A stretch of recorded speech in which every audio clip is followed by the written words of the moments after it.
Ergamichi si oolchu karaarra jira. Si oolchuudhaaf, si gargaaruudhaaf ergamaan tokko karaarra jira. Kana duwwaa miti waan kan kee ta'e oolchuudhaaf, waan kan kee ta'u hambisuudhaaf, waan seexanni sirratti gochuudhaaf ba'e adagaa dingataa oolchuudhaaf, du'a dingataa oolchuudhaaf, garagaluu dingataa si oolchuudhaaf ergamaan tokko si dura ba'e karaarra jira. Mee ergamichi ba'eera jedhame maaloo? Ergamichi karaarra jira. Meeyyaate ergamaan oolchu naaf ergeera jedha. Mee kottaa arga keessan bal'ifadhaa.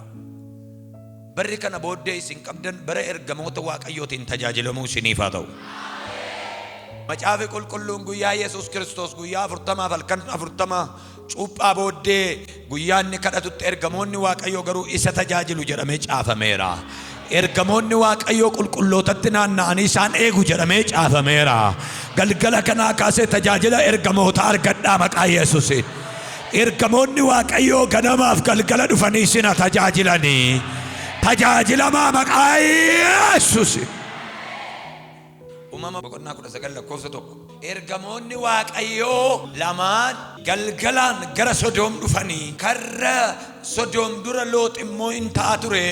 Loox immoo yeroo isaan argee simachuudhaaf ka'ee tadeeme. Amma mataansaa lafa ga'utti qoma'ee fi gooftolii koo gara mana garbicha keessanitti as gortanii miilla keessan dhiqattanii akka bultaniif sinan kadhadhaa. Sana booddee karaa keessan irra hin buutuuttiin jedhe. Isaan immoo lakkii nuyi bakkee kana bullaa jedhan. Inni garuu cimsee waan isaan dirqisiiseef gara mana isaatti goran. Inni immoo biddeena afaan isin beektaniin aflanyii toshisiisee irbaata isaaniif qopheessisee isaanis hin nyaatani. Otuu isaan hin ciisin dura namoonni mandara sanaa, namoonni Sodoo, dargaggoonnis jaartiin nam tokkotu hin hafin mana Loox kana dhufanii hin marsan. Jarrisi Looxiin waamanii meerre namoonni galgala kana gara mana kee dhufnaan ati qomaatee ol galchatte akka isaan gadheessinuuf gara keenyatti gadi baasi jedhan. Loox gara alaatti gadi ba'ee balbalas of duubaan cufee jaraanis adaraa yaa obboloota koo waan jallaa akkasiin hojjetinaa. Ijoollee durbaa lama kan dhiirri biran geenye kanaan dura ani qaba. Isaaniin gad isiniif nan dhiisa. Waanuma isaan isinitti tole, waanuma isinitti fakkaate ijoollee koo irratti raawwadhaa malee keessummoota koo irratti raawwatina. Namoonni kun garuu bantii mana koo jala waan seenaniif waan tokkollee isaan irratti hin dalaginaa jedhan.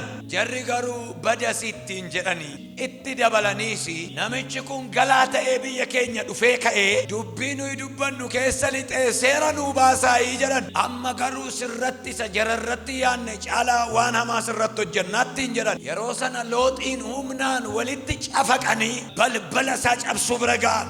Keessummoonni warri ergamoonni sun mana keessa ta'anii harka isaanii gadi baasan. Looxiin harkisanii gara keessootti gashanii balbalicha deebisanii cufan. Jarreen ala turan sanarratti immoo isa xinnaadhaa amma isa guddaatti dhayichaan jaamaa isaan godhan. Jarri kunis balbalicha balbaacha of hin dadhabsiisan. Kana booddee warri keessummoonni ergamoonni lamaan suni Looxiin biyya kana keessaa nama si oolchinu kan biraa qabdaa? Soddoota kee, ilmaan kee, intaloota kee fi mandara kana keessaa kan kee kan ta'e hundumaa gadi baasi. Biyya kana balleessuudhaaf jenna. Yakki warra biyya kana keessaa fuula Waaqayyootti waan dhiyaateef Waaqayyo mandara kana akka balleessinuuf nu ergeera. Yommus Loox dhaqee soddoota isaa warra ijoollee isaa naqatan yookaan ijoollee isaa fuuchuuf warra jedhanitti hime akkas jedhee kaa Waaqayyo mandara kana balleessuuf jedha. Biyya kana baattiin jedha. Soddoonni isaa garuu waan inni xabaaf itti dubbate itti fakkaate.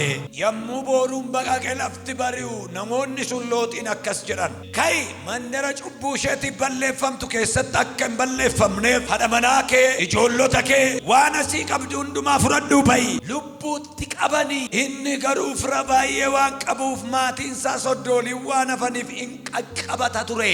Haa ta'u iyyuu malee Waaqayyo waan isa baraareef namoonni sun isa haadha manaa isaa intaloota isaa lamaanis harka qabanii mandaricha keessaa qabanii baasanii karaa irra hin buusanii jedha. Haleluuyaa. Yesus Kristos gooftaadha. ergamichi si oolchuuf ba'eera. Iyyaati na oolchuuf ergamaan ba'ee jira jedhame maaloo. Har'a ganama ilaalcha isin ergamoota Waaqayyootiif qabdanu liivilii tokko dabaleen ba'a.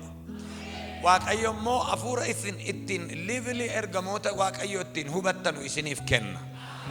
Especially lafa kanarra Itoophiyaa keessa namoonni jiraannu ergamoota Waaqayyoof ilaalchi nuti qabnu because of namoonni alaa tokko gatii jiraanuuf waa'ee ergamoota garmalee waan Yesuus irra caalchisanii lallabanuuf gatiin ergamoota nu keessaa gadi bu'aadha. Sababiin isaa ulfina isaaniif immallee waan namoonni kennuuf nu immoo inaaffaa Waaqayyoo waan qabnuuf Yesuus irra gorreetu Yesuus irra gorree Yesuus bukkee dhaabbannee ergamaa utuu arrabsinuu dhufu. Baay'een keenya utuun beekin gatii ergamootaa gadi buusu. Ergamoonni Waaqayyoo garuu jaraaf miti nuuf kennamani. Ameen jedhaadha. Argite nurkaa fuudhanii akka nuti ittiin fayyadamne akka nuti wajjin hin jiraanne hariiroo gaarii akka jaraa wajjin hin qabaanne hiriyaa gaarii akka hin taane faamilii gaarii akka nuti hin taaneef akka nuti halaala dhaabannee arrabsinu godhan. Ergamoonni Waaqayyoo garuu waa'ee kootiif waa'ee keessaniif hojjetaman. Ergamoonni Waaqayyoo guyyaa rakkinaatti akka ariifatanii nu qaqqabaniif nuuf erguudhaaf Waaqayyoo difference hin jiru maa inni ergamoota Waaqayyoo an erguu hin danda'u. Maqaa dhumti isaa ergamoota eenyuu jedha. Jireenya keessan keessatti waan hafu tokkoon isinitti hima. Sarraatanya malkaamuu Raajii Minteeniin ajajata. Sarraatanya malkaamuu eenyutu ajaja? Sarraatanya malkaamuu ana ajajachuu hin danda'u. Kottuu bishaan harkaa naa kenni jechuun hin danda'u. Malkaamuun garuu Raajii Minteedhaaf bishaan harkaa miti, bishaan miillaayyuu, bishaan dhagnaayyuu, bishaan mataayyuu, wayyaasayyuu miici jennaan galagaltee kan maaliin jettu? Maaliif jennaan ajajeeraani ka. Ergamoonni Waaqayyoo ergamoota Waaqayyooti. Raajii Minteedhaaf dhaqaa qeensa qoraa jennaan garuu galagalanii dubbatan dhufanii qeensa qoruu irraa kan hafe. Na dhaggeeffadhaa har'a galgala eenyuuf akka ta'e hin beeku ergamaan Waaqayyoon biraa garuu in ajajama. Ati ajajuu hin dandeessu malee ergamoota Waaqayyoo guyyaa si barbaachisanutti Waaqayyoo siif ajajuudhaaf matsaafti naggar iddoo warra Waaqayyoon sodaatanii eenyutu buufatee jira? Eenyutu ajaje? Waaqayyo mata ajaje. Warra na sodaatan eegaa. Warra na kabajan dhaqaa kabachiisa. Akka eenyulleetti hin buune akka eenyulleetti hin geessine gaardii dhokataa qaba namni tokko mana kana keessaa na malee. Ati Waaqayyoon sodaadhu toora Waaqayyoo irra deemi malee ergamoota lafarraa hin taane kan Waaqarraatu si eegaa. Ameen jedhan. Naannoo warra Waaqayyoon sodaatanii ergamoota Waaqayyootu buufatee jira. Because of Waaqayyoon sodaattu waan ta'eef isiniin waan sodaachisu immoo isin irraa loluu jechuudha. Kanaaf ergamooti Waaqayyoo gatiin jaraa guddaa utuu ta'ee jiru namoonni tokko biyya keenya keessatti akka nu ergamoota Waaqayyoo hin jaallanneef shoorri isaan taphatan guddaadha.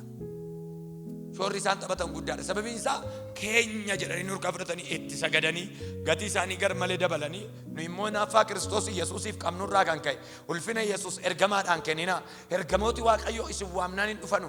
By the way waan tokkoon isinitti hima ergamoonni Waaqayyoo si'ii fi anaa fi nu'ii fi irraa kaasee addunyaa hafuuraa keenya keessatti aksas akka isaan godhanuuf hin eeyyamna. Ergamaan Waaqayyoo tokko garuu karaa keerra jira. Macaafa qulqulluun gaafa dhufanu gara Abrahaam dhufanii jedha. Namoota sadii jedha. Muka mammiree jedhamu jala taa'a. Muka mammiree jedhamtu kana jala taa'ee wanti Abrahaam godhu taa'ee mammiree dajjaaf jechuun labanni Waaqayyoof aarsaa dhiyeessudha yeroo hundumaa. Yeroo hundumaa balbala sanarra ba'ee taa'a. Gaaf tokko garuu utuu inni taa'u namoota sadii dhufeedha. Namooti sadii utuu dhufanuu argee jira Abrahaam. Sana booddee qoma'ee addaan lafa ga'ee nagaan siniifatoo erga jedhee booddee amaluma Abrahaamtu namoota keessummaa simachuudhaan macaafa qulqulluun maal jedha? Abbaan Ibrootaa gaafa dubbatu namoonni tokko tokko utuu hin beekin ergamoota iyyuu simataniiru. Eenyuun jedha beektaa? Abrahaamiin jedha. Abrahaamiin kan simate ergamoota jarri jedhaman kun jara kanadha. Soo namoota jedhee jalqabeetu erga jarri miila dhiqatanii ergamoota sanaaf jedha. Argitanii? Achuma macaafa qulqulluu boqonnaa 18 kanarratti ergamoota kanaaf minaan raciitii hin qabne jechuun irshoo yaal nakkaa'u. Raciitii jechuun irshoo yookaan immoo minaan akka dafee bukaa'u godhu jechuudha. Marzino waan maal ta'e የቆመጠጠ ነገር ነው። waan bishaata wayti wantichi dafee akka wantichi sun wal nyaatu godha. Asidiidha. Garuu namoonni kun Waaqayyoof wanti raciitii qabu yookaan irshoo qabuun kennamu aarsaa ta'e.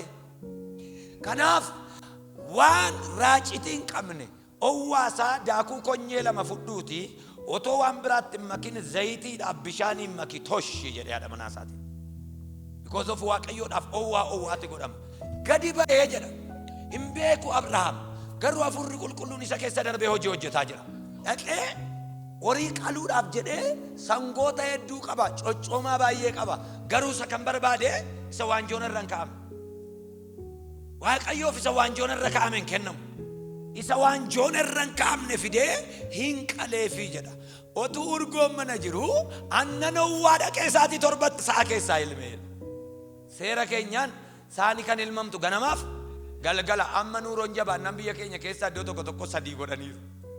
Guyyaa sa'aatii torbattis ilmuu jalqabaniiru. Namichi kun dhaqee daakuu owwaa, zayitii owwaa, aannan owwaa, jibicha owwaa jechuun waanjoon irra kan hin kaa'amne jechuudha. Kana fideetu aarsaadha kan inni dhiyeessaa jiru. Keessummummaa inni godhaa jiru isa keessa darbee garuu hafuurri qulqulluun namoota kanaan maal gochaa jira? Aarsaa Waaqayyoof dhiyeessaa turan. Namoonni kuni waa'ee Sodoom Gomoraatiif kan isaan deemaa jiran sadii ta'anii. Namoota sadan kana keessaa warri lama gara Sodoomitti gadi qajeelan jedha. Gidduu kanatti Abrahaamiif Waaqayyo biyya badaa jirtu kanaaf kadhata guddaa faasaa dheeraa godhaniiru. Isa kana sirran tara. Biyya kana akkamitti balleessita jedhee Abrahaam Waaqayyoon hin kadhata ture. Nami 50 jiraannaan, nami 30 jiraannaan, amma nama 5 amma nama 1. Waaqayyo nami qajeelaan biyyanni keessa jiru akka hin balleessine Abrahaamatti hima. Gabaabaatti Waaqayyo maal jedhaa jira? Namumti qajeelaan keessa hin jiru jedhaa jira.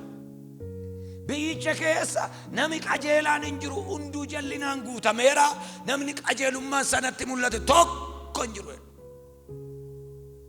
Abrahaam garuu keessa isaatti Looxiinis yaadaa jira. Loox biyya sana keessa jira. Namoonni lamaan sun gara Looxitti qajeelan. Amaluma Abrahaam argisiise Looxis agarsiise. Mana Abrahaam ture waan ta'eef. Akkamitti akka keessummaan simatamu nama karaa darbu akkamitti akka nagaa gaafatamu beeka Loox. Kanaaf gaafa isaan darban akka jedhe nagaan isiniif haa ta'u maaloo manuma kootti godha. Akkuma Abrahaam godhe sana godheef.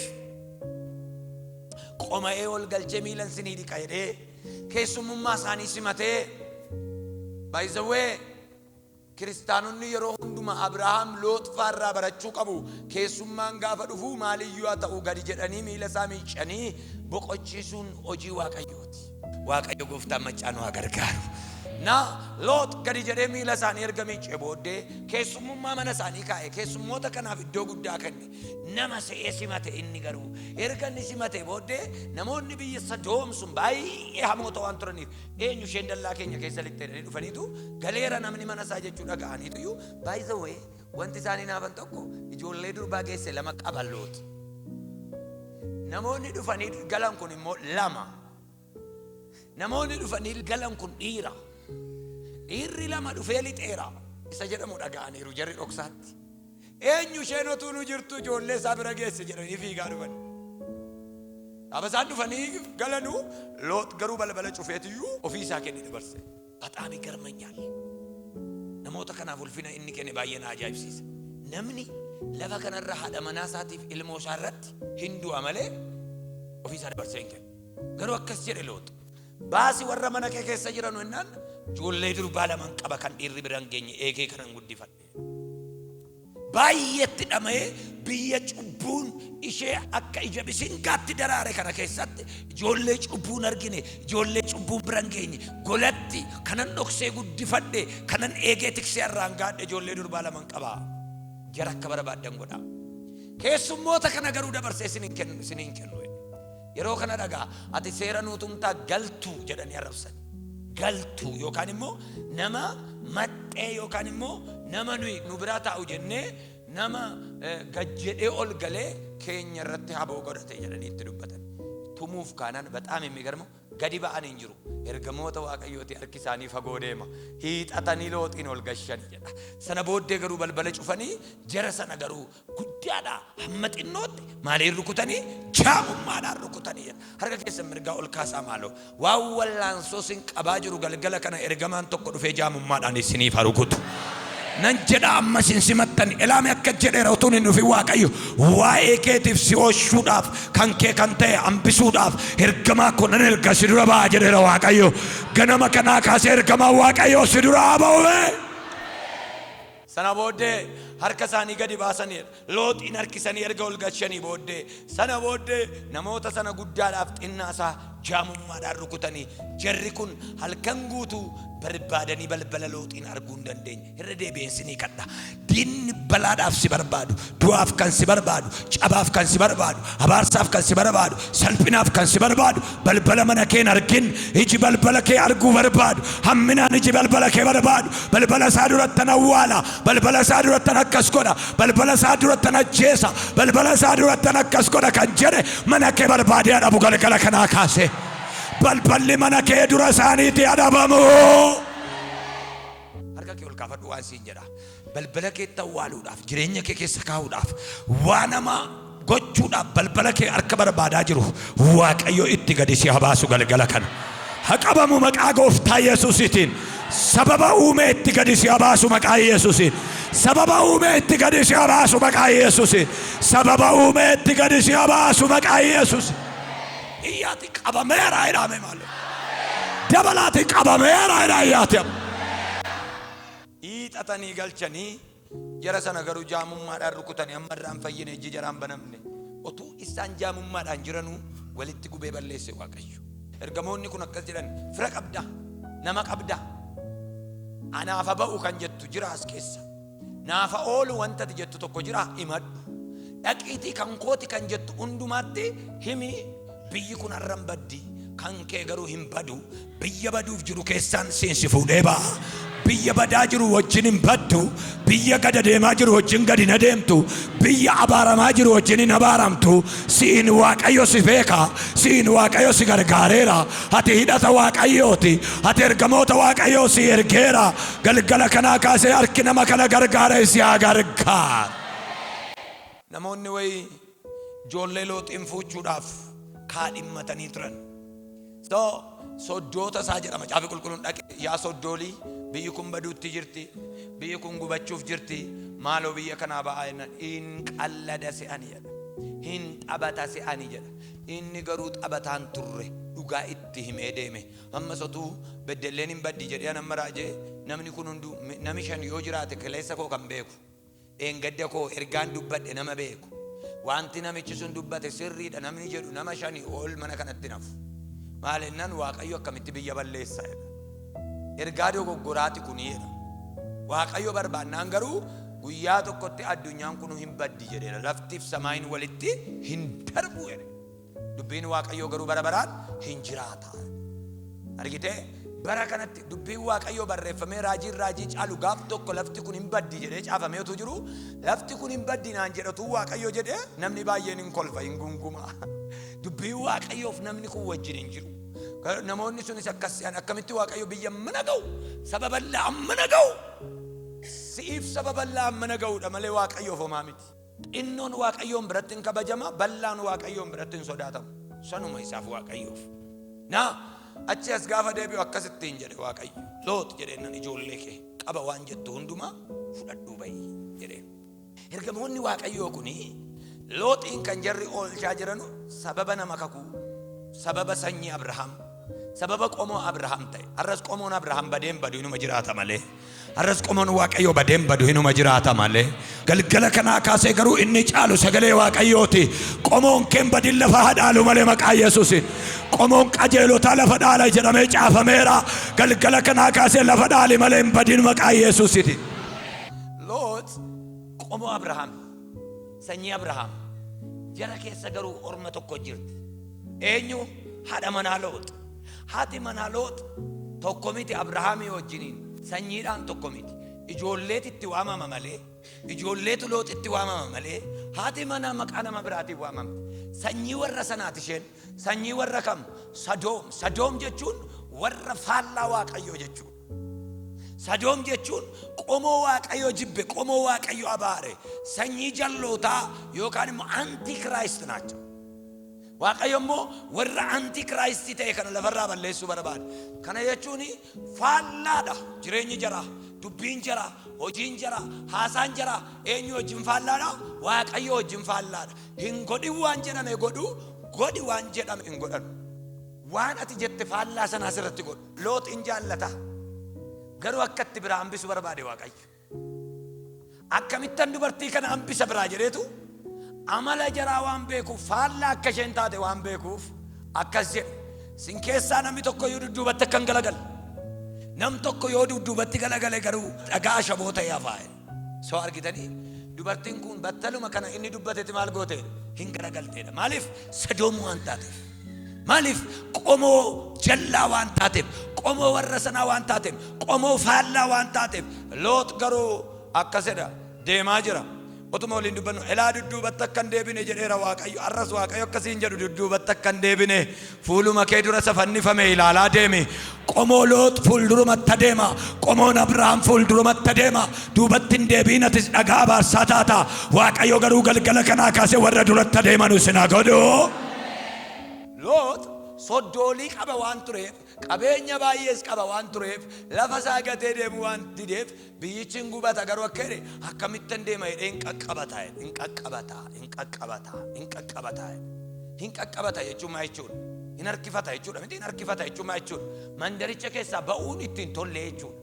Ergamoonni Waaqayyoo kun abidda samaayiidhaa bu'e kanaaf Looxiif maatiin isaa waan qaqqabataa jiranuuf harka isaa qabanii sardanii keessaa fuudhanii ba'anii jedha. Harka kee mirgaa yoo ol kaafatte waan siin jedha. Qomoo badu gidduudhaa sardeesi fuudhee haa ba'u. Qomoo kassaru gidduudhaa sardeesi fuudhee haa ba'u. Biyya badu gidduudhaa, waldaa badu gidduudhaa, waan bor darbee jiraanne gidduudhaa sardee ariifachiisee si fuudhee haa ba'u. Ergamaan Waaqayyoo, ergamaan Waaqayyoo si oolchuudhaaf ba'eera. Iyyaati ba'eera jedhamalu. አስቸኮሉት ይላል አማርኛው። ሎጥ ምድሪቷን ለቆ እንዲወጣ አስቸኮሉት። እግሩ እንዲፈጥን ነገሩት። ዲዴ አርክፈናን እንሰርደ ጀለ አመኔ እዩማ ረክና ያዶ ዲቤ እኩበ ኦፍረከኝ ጅሩቱ ጅራ ዲዴ እንዩ ስምብረን ታው ነው እንጀደ ገሩ ገልገለ ከና ኤርገሞኒ ዋቀዮ ዱፈኒ ዲደኒ ኬሳ ሲያቡጣን መጫፊ ኩልኩሉን ጋፈ ዱባቱ ሎጥ እንቀቀበተ ጀረ በዱፍ ቀቀበታም ሰልበቹፍ ቀቀበታም ረከቹፍ ቀቀበታም ጉበቹፍ ቀቀበታም ዋቀዮ ገሩ ዋን ኢሳፍ ሙርቴሴፍ ዋኤሳቲፍ ኤርገሞኒ ባንገሩ እንዲደኒ ማሊፍ ለካ አንተ ኤርገሞኒ ትጋፈተም ዋኤ ኬቲፍ ማሎ ጀተኒ ዱፍተኒ ሰስኒን ጀደ አከም ጎተኒ ጀደ ዋን ጋፈቱን ተፈካተ ዋቀዩ ዋይ ቢኮዝ ድመከት እንትን ጀደኒ እንደምኒ ማለናኒ ኦጂ አባ ኬኛ ኦጂ ዋቀዮ ገልማንገው ቀብና ኦልቻኑ እንጀደ ራሲ ኦሹ ዱፍኔ መኪና ፉኛኒ ዳባተ ኬሳ ነማ ኦሉቱ ጅራ ማልጀናን ኤርከማ ዋይ ኬቲፍ ዱፌ ኬሳ ሲፍ ጀደ ዋይ ኬቲፍ ጀደ ደሎና ኦሉ መቃ ኢየሱስ አርካ ኬሰን ኦል ካሳ ናኖላ አይራሜ ማለው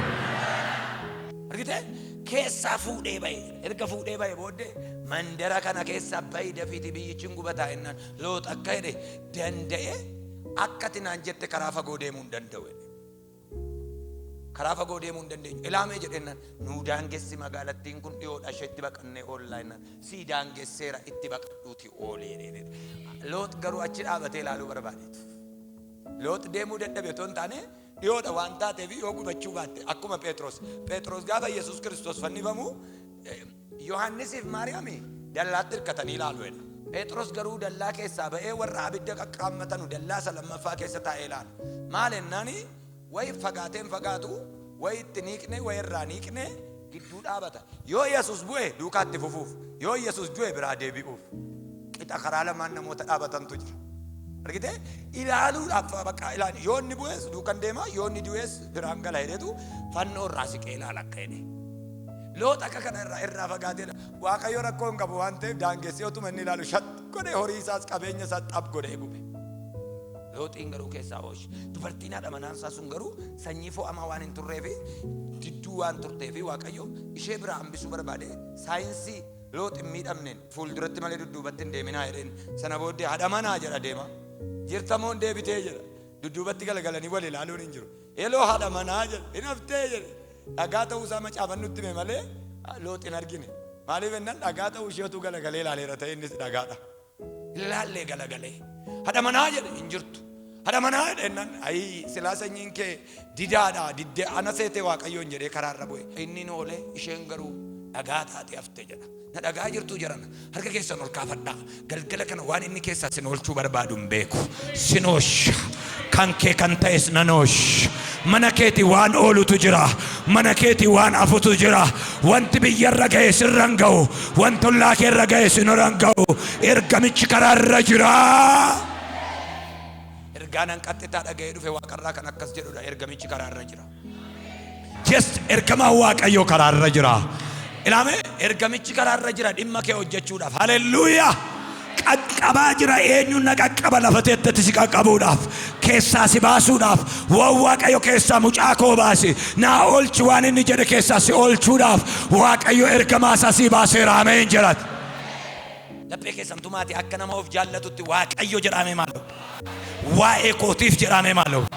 Ergamoota ariifachiisaa jira jedhaa dabalaati. Gooftaa Yesuus Kiristoos erga dhalate booddee Heroodis ari'atee hin baqate gara Gibxitti gadi bu'ee jira. Gaafa gara Gibxitti gadi bu'anu Yoosefitti dhaqee kan hime eenyu? Ergamaa Waaqayyooti. Ergamaa Waaqayyoo dhaqee akkasittiin jedhe. Yoosef haloo naannoo warra Waaqayyoon sodaatanii ergamoonni meseejii baatanii dhaabataa jiru. Ergaa baatee ergamaa si bira dhaabatu tokko argaan jira. Sagalee baatee ergamaa si adii kofra diika paardaaloo faniyaasa. Galgala kanaa kaasee ergamaan tokko gurra kee irra haasaasu. Ergamooti Waaqayyoo bilbila siif Waaqayyoo gidduu jiru. Ergamoonni Waaqayyoo sarvisii siif Waaqayyoo gidduutti raawwatu. Waan si barbaachisu siif fidu. Waan ati naaf ta'a jette waan ati Waaqayyootti himate ilaala akkam beektaa rooteeshiniin isaa akkasi. Ani raajii minteedha Waaqayyootti ni himadha ergamaa isaa keessaan dabarsee naa erga. Laayiksanii galeera karaa ergamaan deemu. Ani Waaqayyootti ni himadha Waaqayyoo barbaade ergamaa isaa keessaan qaxxitaa gara kootti ergaa jechuudha. Siif Waaqayyoo gidduu tiraanispoorteeshiniin ariifachiisaan ergamaa jedhamu hagalu. Ameen jedhe amma. Tiraanispoorteeshiniin ariifachiisaan daqiiqaatti sekondiitti qochoodhaan barrisee dhufu tokko ergamoonni Waaqayyoo dhimma kee fidanii dhufanii. Ameen. So ergamaan Waaqayyoo ka'ii mucaa kana ajjeesuuf barbaadu fudhuuti gara Gibxitti gadi bu'ii jedhe. Erganii dhaqee gadi bu'ee Waaqayyoo ariifatee namicha sana ajjeese. Namicha lubbuu mucichaa barbaadu sana ariifatee maal godhe? Umurii moototaa keessa ariifatee isa keessaa kuteetu ergamaa isaa erge. Ammas Waaqayyo koo itti himuu danda'ame isatti. Garuu maal barbaade? Sarvisii ergamaa karaa salphaa ta'e naasuu tokko malee akka ergamaa hojii rileeshinii guddaa qabaattu waan barbaadeef itti erge. Beektaa ergamichi dhaqee akka jedhe inni lubbuu mucichaa barbaadu du'eera waan ta'eef deebi'iitii gara biyyaatti gali. Haloo lafati bultu lafati ooltu. Environmentii siif mijataa ta'e. Environmentii tajaajila keetiif mijataa ta'e. Environmentii jireenya keetiif mijataa ta'e. Qilleensa biyya keetiif jireenya keetiif ta'u galgala kana ergamaan dhufee sitti himu tokko haa jiraatu. Ameen. Hojii ergamootaa boqonnaa 12 irratti Abrahaam otuu ciisuu dhufee Waaqayyo halkanitti dubbate jedha miti. Gara kanatti gadi ba'i jedhe. Gadi ba'i jedhe. Gadi ba'i bakka. Gadi ba'i jedhe itti agarsiise. Kara Waaqayyotti agarsiise sanattis gadi ba'i. Iddoon itti nama ta'u. Iddoon itti badhaadhamu. Iddoon itti gatii kaffaltu otoo hin taane waajjiruma arge abbaan arge galee hin galtu. Iddoo namni baay'een itti miilate galtee hin miilattu. Iddoo namni baay'een itti miidhame galtee hin miidhamtu. Kan kee ergamoonni Waaqayyoo dursanii siif qopheessanu. Ameen jedha. Iyyaati ameen jedhame maaloo. Galgala kana kaasee ergamaan Waaqayyoo eenyu akka ta'e hin beeku malee karaa keetti ba'eera galgala kana. Arra galgala kaasee ergamoonni Waaqayyoo karaa keetti ba'aniiru. Oolchuudhaaf mana yaalaa wayii dhaqaniiru. Si oolchuudhaaf. Haleluuyaa. Ergamaan nama oolchu karaa isaaniitti nan baasa galgala kana. Karaa jireenya kee isa Waaqayyo jedhutti nan baasa galgala kana kaasa. Bichaa karaa keetti ergamaan si oolchu ba'eera jedha Waaqayyo. Ergamaan arra ba'e kun ergamaa maaliiti? Na Waaqayyo ergamaa nama oolchuudha. Ergama waa keessaa si oolchu tokkotu baanaan jedhe. Waa keessaa oolta waan ati keessaa ooltu hin beeku. Garuu ooltee dhaabattee otootu dhugaa baatu argaan jira. Harka kee kaasi aniif manni koo hin oollaa jedhame maaloo yaa. Aniif maatiin koo hin oollaa jedhaa dabalaati. Ergamaan nama oolchu tokko ba'eera. Ijji baay'ee kan nagarramu boqonnaa 27 gaafa jalqabdan hojii ergamootaa. Phaawulos tajaajila ergamootaa argateera. Waaqayyoon ergamootaan hin haasa'a. Garuu otuma isaan manaan ka'in afurri Waaqayyo akka isaan hin deemne karichi kondiishiniin qilleensi sirrii kan taane itti dubbate. Isaan garuu didanii deeman. Phaawulosis dubbateera. Hin deemne jedhanii erga deemanii booddee namicha markaba sana qabee amanatanii jedha. Haloo foon uffataa otoo hin taane markaba keenya kan qabee ilma Waaqayyoo Yesuus ameen jedha. By the way, rakkina gurguddaa keessa darbine achiin gorree dukkana keessa darbine moggaadhaan baanee iddoo kanaa seenne kan jedhu jira. Guyyoota baay'ee tiranne jedha. Hafuura tiranna, jireenya tiranna. Guyyoota baay'ee waggoota baay'ee nan tiradhe safara sin jettan keessa ergamaan Waaqayyoo harka mirgaa sin qabeessin harkisee afiigu maqaa Yesuus. Lafati diddee ciiftee bakka sittan afa lafati jettee Eeliyaasiin inni muka dhandhansaa jala dhaqee kaase. Ergamaan Waaqayyoo bixxillee baatee inni dhaqee dhaabate muka dhandhansaa jala lafanni du'a eegaa jiru inni kaase. Mandarati du'a eegaa jirtu, mandarati kisaaraa eegaa jirtu. Waanuma dhufe simachuudhaaf giroodha ittee mandarati dhaabatte keessaa harki Waaqayyoo ariifatee dhufee si abaasu. Ergamaan Gooftaa koo dhufee si abaasu. Harrakasta ergamaan tokko si sardees rakkiseetu sittin tolu in barre lafa deemaa jirtu waan ta'eef Waaqayyo garasa si qopheesset, garasa Waaqayyo siif argeet, garasa Waaqayyo siif ilaaleet, garasa Waaqayyo sitti dubbateet, garasa Waaqayyo siin jedhet hariifachiisee otumati gatii kaffaltuu si fuudhee adarbu. Ameen. Gulantaataanutti si fuudhee adarbu maqaa Yesuus. Sinitti toluu yoo baate yoo qormaata qabaate yoo wallaansoo qabaate yoo qunca'uu qabaate lafa ga'uu qabdanu jira waan ta'eef ergamichi si bira dhaabateen boo'in si qabee fuudhee adarbu maqaa Yesuus. Eliyaas du'a baqatees jalaa ba'uu dide. Dubartiin na ajjeefti jedheen baqate jalaas ba'uu dide. Akka du'a jalaan baane gaafa baru muka dhandhansaa jala ciisee bakka si achi nan du'a jedhe tuqaa afuriin rafee silaar du'e immoo rafee boqodheen du'a hirriba keessattuu ni jiru. Ergamaan Waaqayyoo dhufee fedha. Ergamoota Waaqayyoo biraa isiniif dhufu galgala kana. Ergamaan Waaqayyoo dhufee sina tajaajilu galgala kana. Tajaajila ergamootaa sin irratti waameera. Tajaajila ergamootaa sin irratti waameera. Ergamaadhaan tajaajilamuu jalqabi maqaa Yesuus. Barbadaa abiddaatiin qabee tukkus የሆነ ህይወት እዴና ኦዋ ፊዴክ ዱራ ካኛ ዱከራ ዴራስ ዱራ ዲራ ነምቸ ሲያች ደምሰ ፊጤራ ጀዱ ዋቀዮ ሞሲች ደምታ አይዳ ነሞቲ ቶኮ ፊጥኔራ እቶ እጭ ከነ ጫላ እቶ ዋቀዮ ገሮ ከዶ ዮም ጀልቀብዲ ከራሳ ዝሬት ዮም ባቴ መንደረ ከነ ከሳ ባቴ ኡልፍነቶ የሮነቲ ባቱ ዲዮዳ ረክነ ከነ ከሳ አጂ ላካ ፓርዳ ኮስባ ኤርጋን ኩዋኤ ኮት ነምኒ ጀዱ ቶኮ ራጂ ምንቴ ማለ ገልገለ ከና ካሴ ኤርጋማ ዋቀዮ አርከኬ ቀበሲ ፉደ ያደርግ ዱካና ምን ደሙዳፍ ቆጳይ ቶኮ አሜና ጀዱ ገልገለ ከ Paulos duudhaaf muranneerra abdii kutanneerra guyyaa 14 biddeena hin argine guyyaa 14 ija aduu hin argine wanti hundinuu gaadidduun du'aan irra dhufee buufateedha. Eda galgala garuu ergamaan Waaqa kootii dhufee dukkanuma keessa dhaabate. So dukkana cimaadha. Guyyaa 14 biddeena hin argine. Baay'isawee biddeena kan isaan hin argine hin dhabani otoo hin taane fuula isaanii duratti abdii kutanneerra duudhaaf abdii muranneerra. Kanaaf waan tokko walii galanii sibsabaa godhanii diil wanti isaan godhan maa inni jaranaa jedhanii siqiqii kana keessa turuurra gidiraa kana keessa turuurra yoo amma biddeena nyaanne du'a keenya tachisi qamalee inuma duuna biddeena nyaanna yoo ta'e qamadii kana fudhannee deemna yoo ta'e isa silaa sanyoo duunu jimaata keenya malee duutiin oolu. Kanaaf kottaa dafnee duunaa jedhaniitu qamadii jaraa kutanii gadhiisanii duudhaaf guyyaa muratanii maaliif hin barbaadanii bakka du'a dukkanicha kanarra rakkinicha kanarra du'a hawwanii.